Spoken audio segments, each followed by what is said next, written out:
of regret. There's a well-known French song in which one of the lines is "Je ne regrette rien." I don't regret anything. And lucky the man who can say that with all honesty. I'm sure even that singer couldn't really say that, because of course our lives are filled with regret. At least most people's lives are. They wouldn't be human if they weren't. And mine certainly is. And I'm able to examine the degree to which I regret things in an unusual way, because I've saved a lot of the paper and photographs of my life and turned it into 9 volumes of autobiography up to the age of 30, and those are the years in which very often you have regrets. And I expected, when I started to write about my life and put these documents into order, that I would be filled with regrets. Why didn't I do this, or why, and so on. And perhaps one of the main surprises is that there's little that I regret. I don't regret being born in the British Empire on the edge of Burma. I don't regret my parents at all. I don't regret my schools. I think I was extremely fortunate.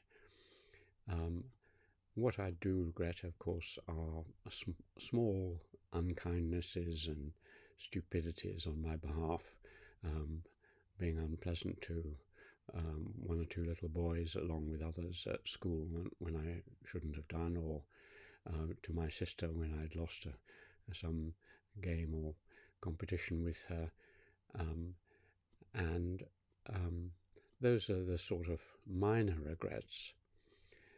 But on the larger scale, I can't really think, I can't feel that I regret having chosen the path I took in terms of life's work, which was academic and coming to Cambridge and writing books and traveling to wonderful places like Nepal and Japan and China, marrying a wonderful wife for most of my life, Sarah.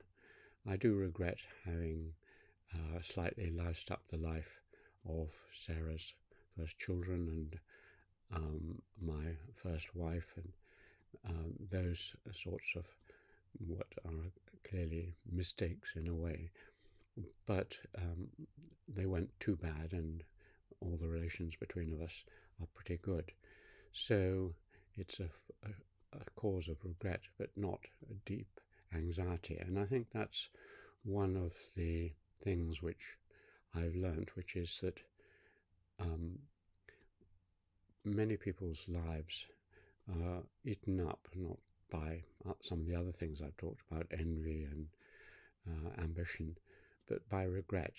They look at their own past and compare it to others, and they think, well, I'm unhappy that I did that, or this happened, and so on. So they're filled with regrets.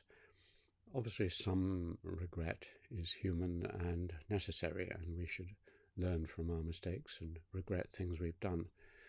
But if you concentrate too much on what didn't happen or mistakes you made, then you become tied down and unable, laden as it were, unable to swim freely towards more interesting things. So I can't say je ne regrette rien.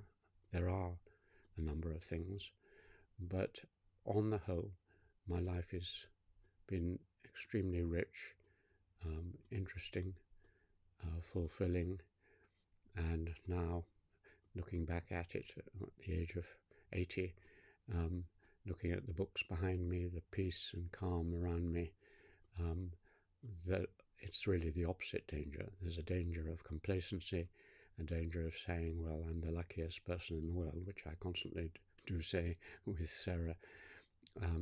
And this is no doubt a fault also to feel smug and complacent, but I think perhaps a better fault than to be mired in regret. Thank you.